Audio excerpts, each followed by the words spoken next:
Welcome back. Today we've been talking about the new Choose Civility initiative in Montgomery County and in other communities. Now we're joined by Stephen Michael Selzer, a Rockville attorney and the author of a book called By George, Mr. Washington's Guide to Civility Today. Welcome, Stephen. Thanks for joining us today on Campus Conversations. We always think of George Washington as the father of our country and the forefather with so much to teach our country. And who knew that he was really one of the early pioneers on the issue of civility? When did that begin? Well, in 1746, George Washington had lost his father, and he knew he could not go to college for economic reasons at that time. It was very frustrating to him. He knew he wanted to be a person of character. He was 14 years of age, and what he did is he wrote out 110 rules of civility and decent behavior. He called them rules of civility and decent behavior. And I was amazed when I found these rules at how contemporary they were. Yeah, and you mentioned early on that everybody knows about the chopping down of the cherry tree. I did not chop down the cherry tree. But to think that he was that wise that he actually set out that model for himself. And at age 14, that he would actually, when we think of people today, just to get them to sit down to write all that, it's amazing. Well, part of it was a school exercise as well, and he had to draw in from other materials. He didn't do it all, it's not all his original thought, but he compiled the rules as to what he thought were helpful. And so it, and also the other thing to consider is that in those days, the average age at death for males was 29. So 14-year-olds were quite mature. How did you first discover the rules? It's interesting because I actually went to George Washington University, both undergraduate and law school, and I never knew about the rules. But I was on a trip to Charleston, South Carolina. I went into the historic district, and lo and behold, in a book of parchment, I discovered the rules. George Washington University, by the way, is now considering putting this book into the orientation packages for all incoming students.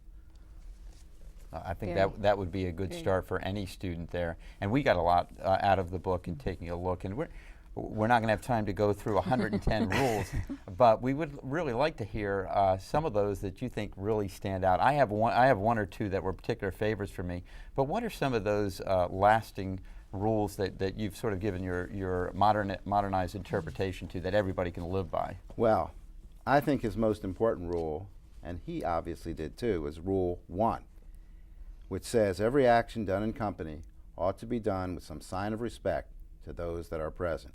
I call it the Aretha Franklin rule. You know, I've given a lot of talks at schools, middle schools and high schools in particular. And even though that song was written in 1967, popularized 40 years ago, every single student knows the song.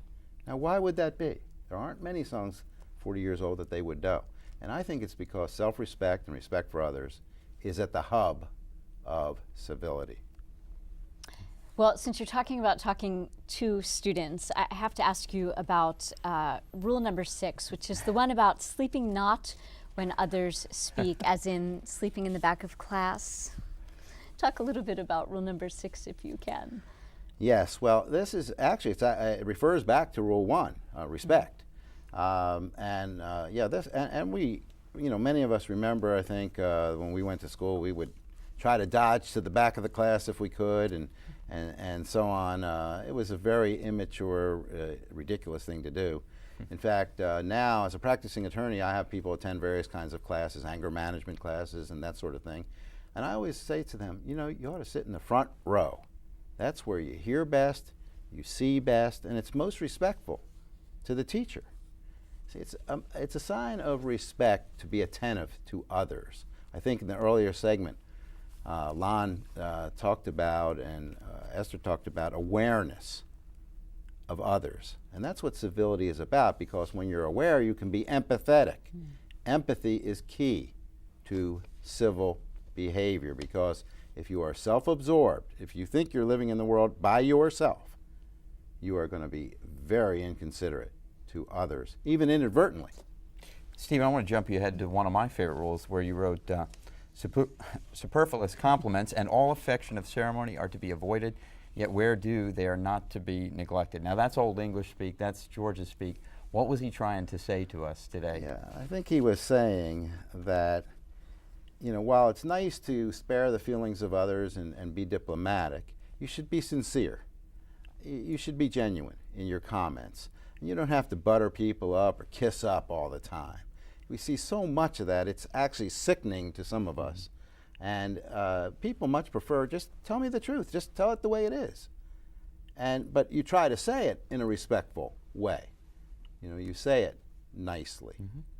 And maybe preface your remarks and cushion the blow, you know, if it's something that is critical.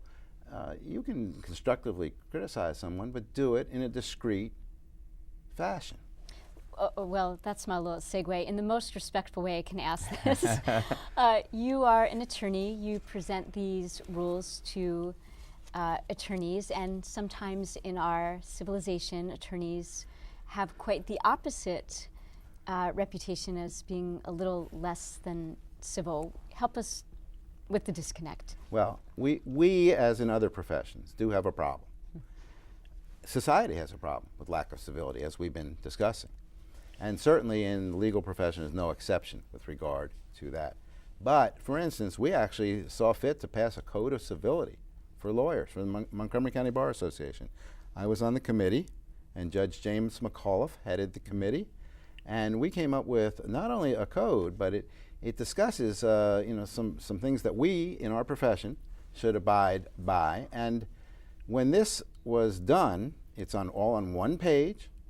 It was sent out to all the 4,000 members of the Montgomery County Bar Association, framed, already framed, with a little hook in the back. And it's in everyone's office now. The fact of the matter is we called a lot of attention to the importance of being civil. Our judicial system has to be respected. Civility actually starts with the judges in court. And fortunately in Montgomery County, we've got some very, very good bench, and the judges are strict, and they don't allow chewing gum, phones that go off, and all these sorts of things that are very disrespectful to the proper functioning of the judicial system. And we attorneys are 100% behind that. Almost all attorneys are civil. That's what I have found out. Sometimes, unfortunately, in the heat of battle, they lose themselves, just like people lose themselves behind the wheel of a car. And this is why I think people should really think about managing their anger and being patient and taking the deep breath and thinking about the consequences of what they are about to say. If they would do that, that would be very helpful. Now, Stephen, you have been such a proponent of this in your profession. You were recognized by the Maryland State Bar Association for a Civility Award. How did you earn that award? Tell us a little bit about that. And I should say we have about a minute to go, so well, let's do that. First of all, I'm not sure it's very civil for me to toot my own horn about that. But I have been, since the year 2000, since this book came out, I've been everywhere. Anyone who invites me to speak, whether it's 2 people or 2,000, I'm there. That's how committed I am. And so what I have done is, and as I say, I helped to draft the Code of Civility for lawyers, and I have been trying very, very hard at the various schools and organizations to talk about it without being preachy.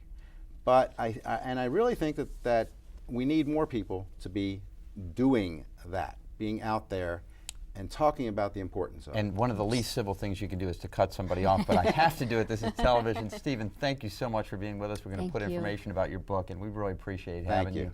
You've been watching Campus Conversations, and we've been talking about civility. We have all this information for you on the websites. If you have comments about today's show or suggestions for future shows, send us an email to campus.conversations@montgomerycollege.edu. For all of us here at Campus Conversations, I'm Steve Simon. And I'm Fritzi Bodenheimer. Thanks for watching.